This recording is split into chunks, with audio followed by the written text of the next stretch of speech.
বাইতুল মুকাররমের খতিব মাওলানা ওবায়দুল হক সাহেব তাহফুজে খতমে নবুয়তের ব্যানারে যখন সমাবেশ করতেন পল্টন ময়দানে, ঠিক 30 বছর আগে ছাত্র জীবনে আমরা সেই সমাবেশে গিয়ে উপস্থিত হতাম।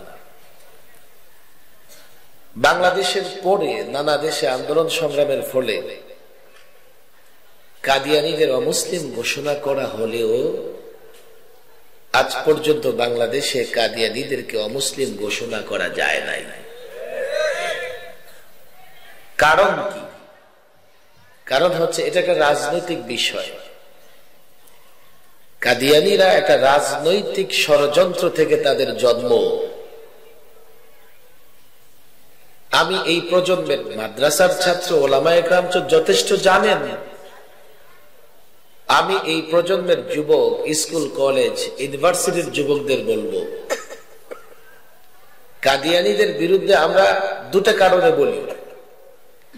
এক, আমরা দেশের পক্ষে আর কাদিয়ানীরা দেশের বিরুদ্ধে।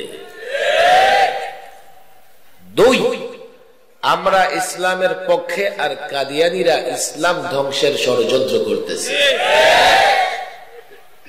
তুমি যদি দেশপ্রেমিক হও, তুমি যদি ইসলাম প্রেমিক হও, কিংবা দুটোর একটা হও, শুধুমাত্র দেশপ্রেমিক হলেও দেশের স্বার্থে, দেশের স্বাধীনতার স্বার্থে তোমাকে কাদিয়ানীদের বিরুদ্ধে কথা বলতেই হবে। কাদিয়ানী জন্ম দিয়েছে ইংরেজরা। মির্জা গোলাম মাহমুদকে নবী বানিয়েছেন ইংরেজরা। সমস্ত পয়গম্বর নবী রাসূলদের দায়িত্ব দিয়েছেন আল্লাহ, আর মির্জা গোলাম মাহমুদ কাদিয়ানীকে নবী বানিয়েছেন ইংরেজরা। ইতিহাস চাপা রাখা যায় না।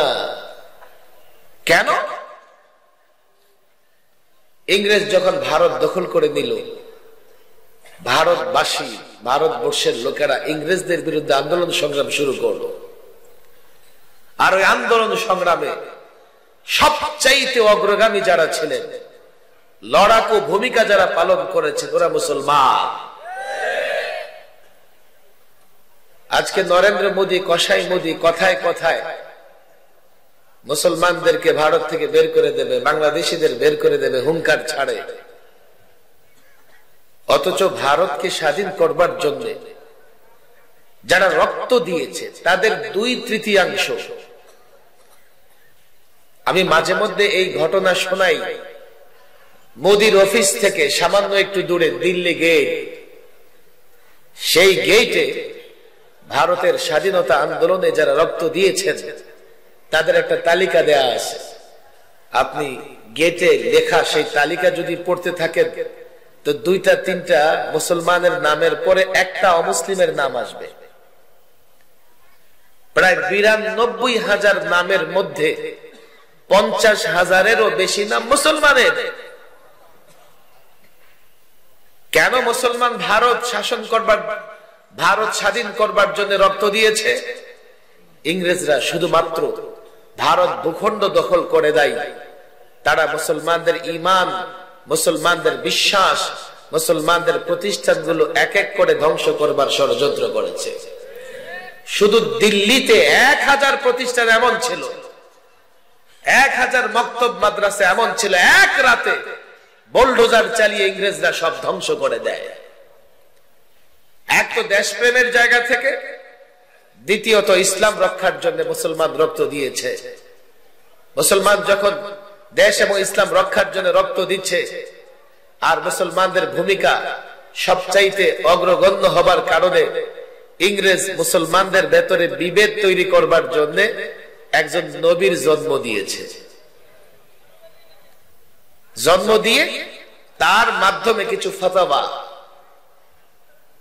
সমাজের সাধারণ মানুষ যাতে বিভ্রান্ত হয়ে ইংরেজদের পক্ষে না যায় কিংবা ইংরেজদের বিরোধিতা না করে, এমন কিছু ফতোয়া মির্জা গোলাম মাহমুদ কাদিয়ানী দিল। যে মির্জা গোলাম মাহমুদ কাদিয়ানী, তার অনুসারীরা ভারতের স্বাধীনতার বিরুদ্ধে ছিল, এই ভূখণ্ড স্বাধীন হবার বিরোধিতা করেছে, তারা তো ভারতের দুশমন। ভারত স্বাধীন হয়ে পাকিস্তান এবং বাংলাদেশ হয়েছে। স্বাধীনতার দুশমন যখন ভারতের হয়, সে এই ভূখণ্ডেরও স্বাধীনতার দুশমন। সুতরাং যারা মির্জা গোলাম মাহমুদ কাদিয়ানী কিংবা তার অনুসারীদের পক্ষে কথা বলবে, ওরা দেশের দুশমন। দ্বিতীয়, দেশ এবং ইসলাম মির্জা গোলাম মাহমুদ কাদিয়ানীর বিরুদ্ধে 30 বছর টানা আন্দোলন করবার পরও আমরা কোন সরকারকে বুঝাইতে পারি নাই। তবে হ্যাঁ, 4 দলীয় সরকারকে আল্লামা মুফতি আমিন রহিমাহুল্লাহ সহ কয়েকজন বুজুর্গ গিয়ে বুঝানোর কারণে তারা কাদিয়ানীদের বই পুস্তক বাজেয়াপ্ত করেছিল। এটা প্রাথমিক অ্যাকশন আমরা বলবো।